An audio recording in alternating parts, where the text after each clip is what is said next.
नमस्कार, आप देख रहे हैं प्राइम न्यूज और मैं हूं आपके साथ आलोक शुक्ला। उत्तराखंड प्राइम में आप सबका स्वागत है। उत्तराखंड में कोरोना संक्रमण की रफ्तार कम हुई है। बीते 24 घंटे के अंदर 304 नए संक्रमित मिले और 5 मरीजों की मौत हुई है। संक्रमितों की तुलना ठीक होने वाले मरीजों की संख्या लगातार बढ़ रही है।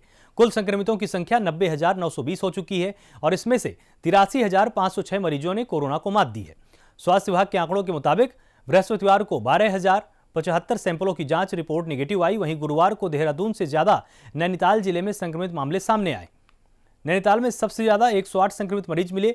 देहरादून में 99, उधम सिंह नगर में 25, हरिद्वार में 18, अल्मोड़ा में 12, उत्तरकाशी में 9, पिथौरागढ़ में 9, पौड़ी में 7, बागेश्वर में 6, चंपावत में 6, चमोली में 3, टिहरी और रुद्रप्रयाग जिले में 1 संक्रमित मिला है।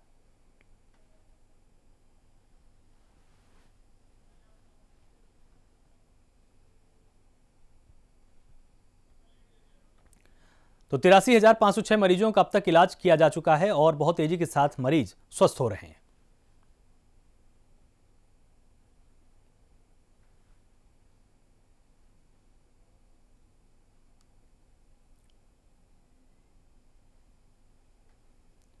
तो नए साल के आगाज के साथ ही उत्तराखंड में विपक्ष ने राज्य सरकार की घेराबंदी तेज कर दी है।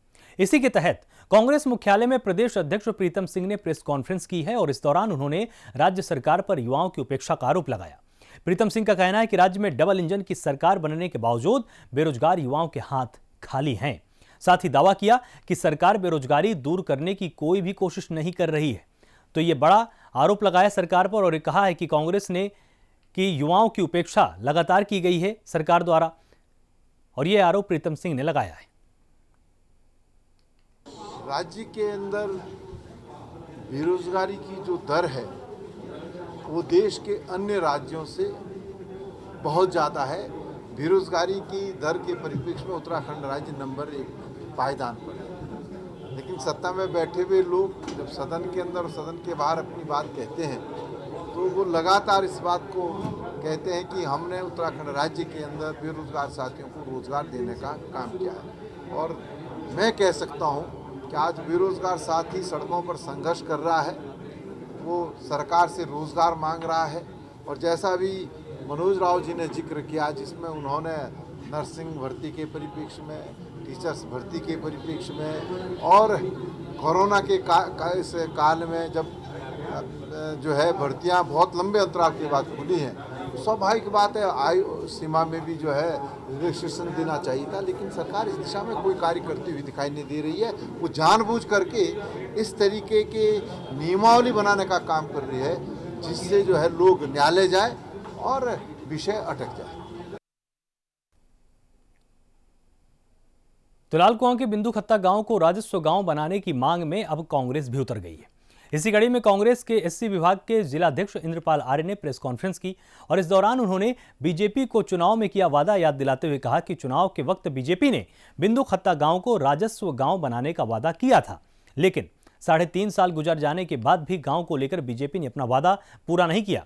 वहीं बातचीत के दौरान इंद्रपाल आर्य ने किसान और संसद के सत्र को लेकर भी प्रदेश सरकार पर सवाल खड़े किए।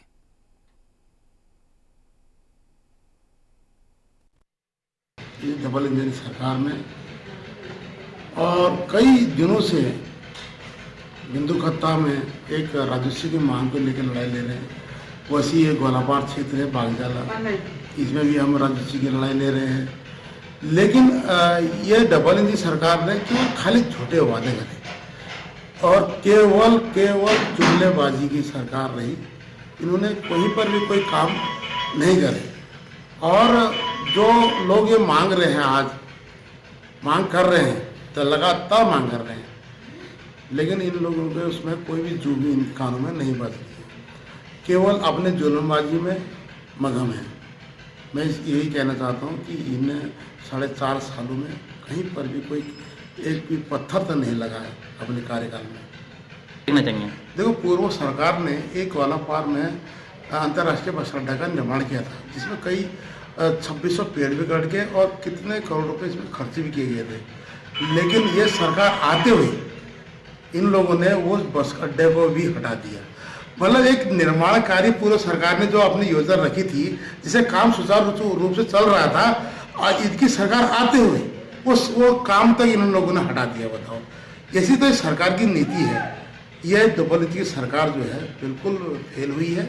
सारा जनमानस इस बात को समझ चुका है और बिल्कुल भी एक भी मतलब ये किसान का जो मामला है, जिसे इन्हें कैबिनेट का हमारे उसमें चला था और किसान 31 और 32 दिन हुए, इसमें भी आज वो बिल्कुल ऐसे ठंड में, लेकिन आज देखो वो कैसे ठुटर कर बैठा हुआ है। कई मौतें तो हो चुकी हैं लेकिन सरकार को कोई फर्क नहीं पड़ रहा है। ये चंद पूंजीपतियों के लिए काम कर रही है, उनको फायदा दिलाने के लिए, ना कि ये कोई किसान को किसी को फायदा नहीं दिलाना चाहती है। केवल इसीलिए जो जनमानस है, जो आम आदमी है, उसका बिल्कुल विद्रोह हो रहा है। उसको कहीं पर भी इस सरकार से कोई सहायता नहीं है। तो उत्तराखंड में आम आदमी पार्टी के प्रवक्ता आशुतोष नेगी ने सीएम रावत को लेकर सवाल खड़े कर दिए हैं। आशुतोष नेगी ने कोरोना के इलाज के लिए दिल्ली गए सीएम रावत के जल्द स्वस्थ होने की कामना की, लेकिन इसके साथ ही पलटवार कर दिया। इस बीच उन्होंने ये कहा कि अगर प्रदेश की स्वास्थ्य सेवाएं सही होती तो सीएम को इलाज के लिए दिल्ली जाने की जरूरत ही नहीं पड़ती। इस बीच उन्होंने यह भी दावा किया कि सीएम रावत को अपने प्रदेश की स्वास्थ्य सुविधाओं पर भरोसा नहीं है। तो जिस तरह से त्रिवेंद्र सिंह रावत बीमार हुए और उसके बाद उनको दिल्ली के एम्स रेफर किया गया, तो इस पर प्रदेश की आम आदमी पार्टी ने पलटवार किया है। उन्होंने बड़ी व्यवस्था पर पूरा तरह से एक सवाल खड़ा कर दिया। उन्होंने कहा है कि अगर मुख्यमंत्री को दिल्ली भेजना पड़ रहा है तो यह इस बात का सबूत है कि उत्तराखंड के अंदर स्वास्थ्य सुविधाएं सही नहीं है, क्योंकि अगर यहां पर इलाज की पूरी सुविधाएं होती तो इस तरह से मुख्यमंत्री को दिल्ली रेफर नहीं करना पड़ता। तो ये एक बड़ा सवाल खड़ा होता है कि क्या उत्तराखंड के अंदर स्वास्थ्य सेवाएं ठीक हैं, और अगर सही नहीं है तो आखिर इस पर प्रदेश की सरकार कब काम करेगी।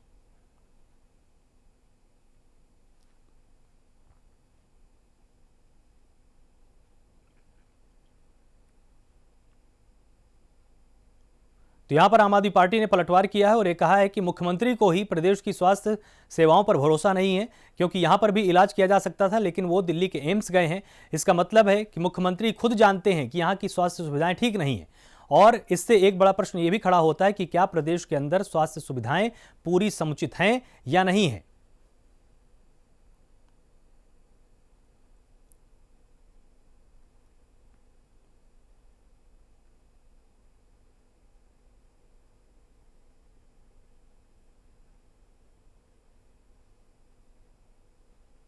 उत्तराखंड के मुख्य सचिव ओम प्रकाश का बड़ा हैरानी भरा बयान आया है, जिसमें वो कहते हैं कि उत्तराखंड के मुख्यमंत्री त्रिवेंद्र सिंह रावत को बेहतर इलाज के लिए दिल्ली भेजा गया है। तो क्या इसका ये मतलब है कि उत्तराखंड में स्वास्थ्य सुविधाएं बेहतर नहीं है और जो यहाँ का आम जनमानस है वो भगवान भरोसे है? मैं आपको ये भी कहना चाहूँगा कि कुछ दिन पहले इसी उत्तराखंड सरकार ने एक आदेश जारी करवाया है कि क्रिसमस और 31 दिसंबर को जगह जगह जो होटल्स हैं वहाँ लोग एकत्रित न हों और वहाँ पे नए साल को सेलिब्रेट न करें। लेकिन हैरानी है कि जब यहाँ पर बीजेपी के राष्ट्रीय अध्यक्ष जेपी नड्डा आते हैं तब जो भीड़ भाड़ होती है उससे सरकार को कोई दिक्कत नहीं है, तब कोरोना नहीं फैलता है। लेकिन जब उत्तराखंड जैसा पर्यटन प्रदेश, जहां पर्यटन कारोबारी पूरे साल भर कोरोना की मार को झेलता रहा और अब 25 दिसंबर क्रिसमस को जो बुकिंग मिली थी उससे कुछ रोजगार करना चाहता था, या अब 31 दिसंबर को उसने जो बुकिंग ली है उससे कुछ कारोबार करके न केवल अपने कारोबार को आगे बढ़ाना चाहता था, मगर उस कारोबार से जुड़े हुए जितने भी छोटे कर्मचारी हैं, जिसमें ड्राइवर्स हैं, होटल का किचन स्टाफ है, सर्विस स्टाफ है, तमाम किस्म के जो कर्मचारी हैं, उनके पेट पे भी कहीं न कहीं उत्तराखंड सरकार लात मार रही है। आम आदमी पार्टी इसकी भर्त्सना करती है और उत्तराखंड की जनता से निवेदन करती है कि इनका जो दोगलापन है उसका कड़ा जवाब 2022 में भाजपा को दें।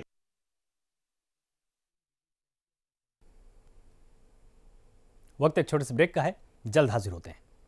ब्रेक के बाद आप सबका स्वागत है। उत्तराखंड में राष्ट्रीय पुरानी पेंशन बहाली की मांग को लेकर आंदोलन लगातार जारी है। इस बीच संयुक्त मोर्चा की तरफ से इस मांग को लेकर आज काला दिवस मनाया गया है। मोर्चे के प्रदेश अध्यक्ष अनिल बडोनी ने बताया है कि नई पेंशन योजना में कर्मचारी सेवानिवृत्त होने के बाद गुजारे लायक भी पेंशन प्राप्त नहीं कर पाते हैं। वहीं पुरानी पेंशन बहाल करने के लिए केंद्र को राज्य सरकार को खत लिखा गया है, लेकिन अभी तक केंद्र ने मांग का संज्ञान नहीं लिया है। वहीं दूसरी तरफ प्रदर्शन कर प्रदेश महासचिव सीताराम पोखरियाल ने दावा किया है कि उनका प्रदर्शन तब तक चलता रहेगा जब तक मांगे पूरी नहीं हो जाती हैं। दूसरी तरफ प्रदेश संयोजक मिलिंद बिष्ट का कहना है कि 1 जनवरी वही काला दिन था जिस दिन से पुरानी पेंशन बंद करके नई पेंशन की व्यवस्था को लागू किया गया था। इसी के विरोध में कर्मचारी काली पट्टी या काला मास्क पहनकर विरोध करेंगे। साथ ही अपनी सभी इंटरनेट मीडिया की प्रोफाइल अंधकार में रखेंगे। इस बीच आम आदमी पार्टी ने भी प्रदर्शन कर रहे लोगों का पूरा सहयोग करने का वादा किया है। साथ ही हर प्रदर्शन में शामिल होने का भरोसा दिलाया है। तो पुरानी पेंशन बहाली को लेकर यहां पर कर्मचारी प्रदर्शन कर रहे हैं और उन्होंने कहा है कि 1 जनवरी को ही ये नई व्यवस्था लागू की गई थी और कर्मचारी इस दिन इसीलिए इसको काला दिवस के रूप में मना रहे हैं। पेंशन को फिर से बहाल करने की मांग की गई है। कर्मचारियों का यह दावा है कि जो पुरानी पेंशन व्यवस्था थी वो ठीक थी। नई पेंशन व्यवस्था में उतने पैसे नहीं मिलते हैं जिससे कि सामान्य जीवन गुजारा जा सके। इसलिए हमारी केंद्र सरकार से मांग है कि राज्य को आदेश दे कि पुरानी पेंशन व्यवस्था को बहाल करे। पुरानी पेंशन बहाल करो।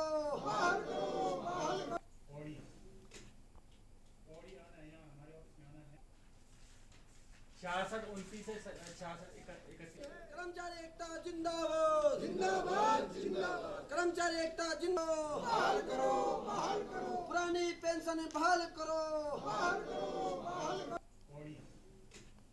तो पुरानी पेंशन व्यवस्था को फिर से बहाल करने की मांग यहां पर उठाई गई है। इनका यह दावा है कर्मचारियों का कि जो नई व्यवस्था लागू हुई है उसमें गुजारे लायक भी पैसा प्राप्त नहीं होता है, जिसके चलते वो आज 1 जनवरी को काले दिवस के रूप में मना रहे हैं। तमाम लोगों ने यहाँ पर या तो काला मास्क पहन रखा था या हाथ में काली पट्टी बांध रखी थी और इन्होंने कहा कि अगर हमारी मांग को नहीं सुना जाएगा तो हम आंदोलन को और भी तेज करेंगे। जी, हमारा ही कहना है कि देखिए उत्तराखंड में कई आंदोलन चल रहे हैं जिसमें कि पुरानी पेंशन बहाली का जो आंदोलन है ये बड़ा बृहद रूप इसने धारण कर लिया है। लेकिन जो यहाँ पे बीजेपी की सरकार है वो इतनी हठधर्मी है कि न तो वार्ता करने को तैयार है न इनके बारे में कोई निर्णय लेने को तैयार है। तो मेरा इन सभी साथियों से निवेदन है कि आप आम आदमी पार्टी पर विश्वास करिए और मेरा आपको ये सजेशन है कि आप ये सर्किट हाउस स्थित हमारे यहाँ पे कार्यालय में आ सकते हैं। आपसे हम लोग जो भी आपकी मांगे हैं पहले हम लोग उसे ढंग से समझना चाहेंगे कि कैसे उसे इम्प्लीमेंट किया जा सकता है।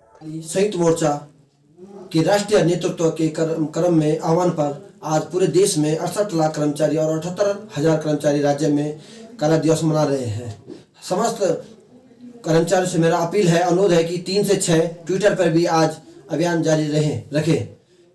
जैसा कि आप जानते हैं कि 1 जनवरी 2004 को केंद्र सरकार द्वारा पूरे देश में एक काला कानून एनपीएस रूपी काला कानून लागू किया गया था, जिसके पश्चात आज लगभग 78,000 कर्मचारी राज्य में एनपीएस पीड़ित हो चुके हैं। हमारा केंद्र और राज्य सरकार से अनुरोध है कि पुरानी पेंशन बहाल कर ओपीएस लागू करने का कष्ट करें। तो वहीं जोशीमठ के सेलंग, चाई, उर्गम घाटी सहित आधा दर्जन वन पंचायत के 7,000 हेक्टेयर से ज्यादा बड़े इलाके में आग फैली हुई है। वहीं लगातार 4 दिनों से फैल रही आग से जंगल धूं-धूं करके लगातार जल रहे हैं। इस बीच यहां रहने वाले लोग किसी तरह से आग बुझाने की कोशिश में लगे हुए हैं। तो आप तस्वीरों में बिल्कुल साफ देख सकते हैं कि किस तरह से यहां पर आग लगातार जंगलों में लगी हुई है और उसका धुआं भी आप तस्वीरों में बिल्कुल साफ देख सकते हैं। 4 दिनों से लगातार ये जंगल धधक रहे हैं और इसको बुझाने की कोशिश प्रशासन अभी तक ठीक से नहीं कर रहा है और गांव वाले लगातार आग बुझाने की सीमित संसाधनों के जरिए कोशिश कर रहे हैं, लेकिन वो इसमें नाकाम साबित हो रहे हैं क्योंकि आग का जो दायरा है वो बहुत ज़्यादा फैला हुआ है और उसके चलते ग्रामीण आसपास जाने में आग के डर भी रहे हैं, क्योंकि उनको डर है कि कहीं ऐसा ना हो कि वो आग में जल जाएं या किसी दुर्घटना का शिकार हो जाएं। प्रशासन को इसकी जानकारी दे दी गई है, लेकिन अभी तक जिस तरह से अभियान यहाँ पर प्रशासन को चलाना चाहिए था वो नहीं चला रहा है और सब कुछ गांव वालों के कंधों पर ही छोड़ दिया गया है। गांव वाले अपने सीमित संसाधनों के जरिए कोशिश तो कर रहे हैं, लेकिन जंगलों में फैली हुई आग को बुझा पाने में पूरी तरह से नाकाम है। और 4 दिन से अधिक का समय हो चुका है जब इन जंगलों में लगातार आग लगी हुई है और पूरे जंगल धुएं से इस समय गायब से हो गए हैं। वहां पर आसपास ग्रामीण ज़्यादा नज़दीक जा भी नहीं पा रहे हैं, क्योंकि वहां पर सांस लेने में भी ग्रामीणों को तकलीफ हो रही है। तो तस्वीरों में जो धुंध आप देख रहे हैं वो कोहरे की धुंध नहीं है, ये जंगलों में उठी हुई आग की धुंध है, जिसके चलते लगातार पेड़ पौधे जल रहे हैं और वन संपदा को भारी नुकसान भी हो रहा है। लेकिन 4 दिनों से अधिक समय बीत जाने के बाद भी प्रशासन ने इसमें कोई ठोस कदम नहीं उठाए। ग्रामीण हर वो भरसक कोशिश कर रहे हैं जिससे कि जंगलों की आग को बुझाया जा सके, लेकिन उनके पास सीमित संसाधन होने के चलते वो आग को पूरी तरह से रोक पाने में नाकामयाब साबित हो रहे हैं।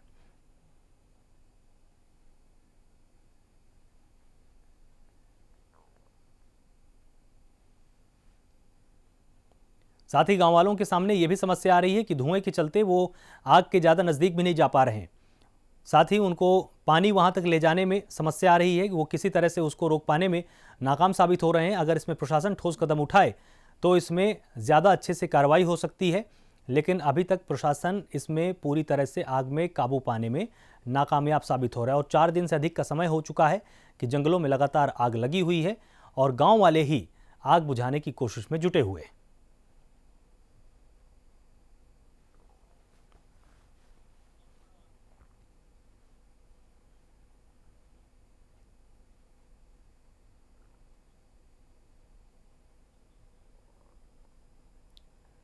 उधम सिंह नगर के दिनेशपुर नगर पंचायत की तारीफ प्रधानमंत्री आवास योजना को लेकर की गई है। वहीं इस योजना में बेहतर काम करने के लिए नगर पंचायत को पहला पुरस्कार भी दिया गया है। इस दौरान एक कार्यक्रम का आयोजन भी किया गया। इस कार्यक्रम में जिलाधिकारी रंजना राजगुरु और दिनेशपुर की नगर पंचायत अध्यक्ष सीमा सरकार, ईओ संजय कुमार मौजूद रहे। वहीं जानकारी दी गई कि प्रधानमंत्री आवास योजना को लेकर 2020 में नगर पंचायत दिनेशपुर से 1219 लाभार्थियों का चयन हुआ था, जिसमें बेहतर काम करते हुए नगर पंचायत ने 157 मकानों का निर्माण किया है। तो काम को लेकर नगर पंचायत की तारीफ की गई है और इसके साथ ही नगर पंचायत को पहला इनाम भी दिया गया है। प्रधानमंत्री आवास योजना में शानदार काम किया है नगर पंचायत ने। और इसके साथ ही उधम सिंह नगर में यहाँ पर जो डीएम है इस पूरे कार्यक्रम में यहाँ पर मौजूद रही रंजना राजगुरु और तारीफ की गई है पूरे के पूरे नगर की। और इसमें प्रथम पुरस्कार प्राप्त होने पर यहाँ पर प्रशासन की तरफ से भी बधाई दी गई है।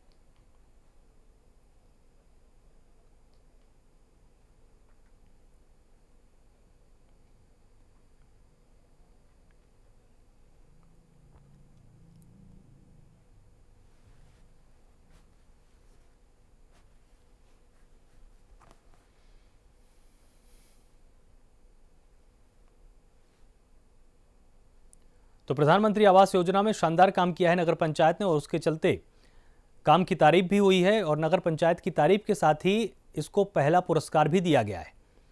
तो नगर पंचायत को पहला इनाम मिला है। कार्य किया है, आगे के लिए और भी बेहतर करने की कोशिश करूँगी और जितना भी धरातल में योजना आएंगे उसको हम करने के लिए बहुत कोशिश करूँगी कि हमारे कार्य को जारी रहें। कि आज भारत सरकार द्वारा नगर पंचायत दिनेशपुर को बेस्ट परफॉर्मेंस के लिए पुरस्कृत किया है। इसके लिए मैं माननीय अध्यक्ष जी के साथ साथ पूरी टीम को बधाई देती हूँ, शुभकामनाएं देती हूँ कि उन्होंने अच्छा कार्य किया है जिसकी वजह से उनको पुरस्कार प्राप्त किया है। और सबसे बड़ी बात है ये हमारे जनपद की और जितने भी लोकल बॉडीज़ हैं उनके लिए एक मोटिवेशन है और वो भी इनसे प्रेरणा लेकर के और बेहतर कार्य करेंगे। और आपकी जिम्मेदारी पूरी अध्यक्ष जी की और एग्जीक्यूटिव ऑफिसर नगर पंचायत की और भी बढ़ गई है कि उनको पुरस्कार मिला है तो सारे कार्य और भी तन्मयता से और भी परिश्रम से करें ताकि आगे आने वाले समय में हमारे जनपद के सभी नगर पंचायत, नगर पालिका और नगर निगम को पुरस्कार मिल सके और उनको एक बहुत बड़ा मोटिवेशन मिल सके। और इसके साथ ही मैं सभी को नववर्ष की ढेर सारी शुभकामनाएं भी देती हूँ। वहीं आईआईटी रुड़की के वैज्ञानिकों ने एक ऐसा मोबाइल ऐप बनाया है जो कुंभ के आयोजन में काफी मददगार साबित होने वाला है। दरअसल इन दिनों कोरोना के चलते सबसे बड़ी चुनौती भीड़ को नियंत्रित करना होता है। कुंभ मेले के दौरान भीड़ को कैसे काबू करना है, इसके लिए आईआईटी रुड़की ने ट्रैकर नाम का एक ऐप बनाया है जो बेहद कारगर साबित हो सकता है। दरअसल ऐप के फीचर में खास बात यह है कि यह भीड़ के साथ साथ हर शख्स को ट्रैक कर सकता है और उनकी लोकेशन के हिसाब से भीड़ की संख्या का अनुमान लगा सकता है, जिससे प्रशासन को भीड़ नियंत्रण करने में काफी आसानी मिलेगी। और ऐप के जरिए कुंभ मेले में आने वाली भीड़ की संख्या और अलग अलग स्थानों पर कितनी भीड़ है, इसका आसानी से पता लगाया जा सकता है। ट्रैकर 24 है, इसके अंदर किसी भी आदमी की लोकेशन कहीं पे भी हो, वो मतलब ज़रूरी नहीं मेला एरिया में, मेला एरिया के बाहर हो, सब उसकी लोकेशन आ जाएगी। फिर उसके बाद आप सर्वर से कोई भी क्वेरी देते हैं कि इस एरिया में कितने लोग हैं या कितने लोग घर वापस जा चुके हैं, कितने लोग अंदर हैं, डेट वाइज आप देखना चाहें लोगों का डिस्ट्रीब्यूशन क्या है, वो सब आ सकता है।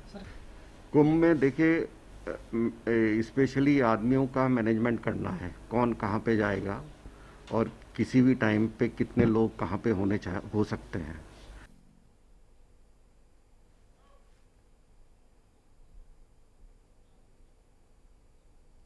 रुद्रपुर में बीते दिनों रेलवे स्टेशन के पास दिन दहाड़े हुई लूट की वारदात का पुलिस ने खुलासा किया है। इस मामले में खुलासा करते हुए पुलिस ने 4 आरोपियों को भी गिरफ्तार कर लिया है। वहीं आरोपियों के पास से पुलिस ने 3,49,000 रुपए की नकदी भी बरामद की है।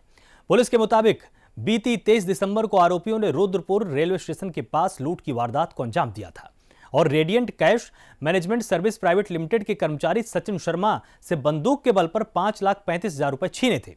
वहीं इस मामले में सीसीटीवी फुटेज के आधार पर कार्रवाई करते हुए पुलिस ने 4 आरोपियों को गिरफ्तार किया है और लूटी गई 3,49,000 की रकम भी बरामद की है, जबकि इस मामले में एक आरोपी अभी भी वांछित है। इसमें एक लूट की घटना हुई थी जो रेलवे स्टेशन है उसके पास, तो इसमें तुरंत अभियोग पंजीकृत कर लिया गया था। इसमें टीमें लग के सीसीटीवी कैमरे देखे गए थे, तो इसमें सीसीटीवी कैमरों के द्वारा पहचान की गई है। इसमें डिबडिबा का एक लड़का एस चंद्रशेखर रुद्रपुर से ही और हरमन रुद्रपुर से और रोहित ये भी भुरा रानी से, इनकी गिरफ्तारी की गई है। और इसमें अमन पांडे एक अभी फरार है। रिकवरी हुई है, ये 5,35,000 के लगभग लूट हुई थी और इसमें 3,49,000 की रिकवरी की जा चुकी है। तो वहीं डोईवाला रामनगर डंडा नाम के एक गांव में रहस्यमयी गड्ढा लोगों में जिज्ञासा की वजह बना हुआ है। यह गड्ढा गांव में ही रहने वाले राजेंद्र मनवाल नाम के एक शख्स के घर में पाया गया। वहीं घर में रहने वालों को भी इस गड्ढे की कोई जानकारी नहीं और तकरीबन 1 हफ्ते पहले ही घर के लोगों को इस गड्ढे के बारे में पता लगा।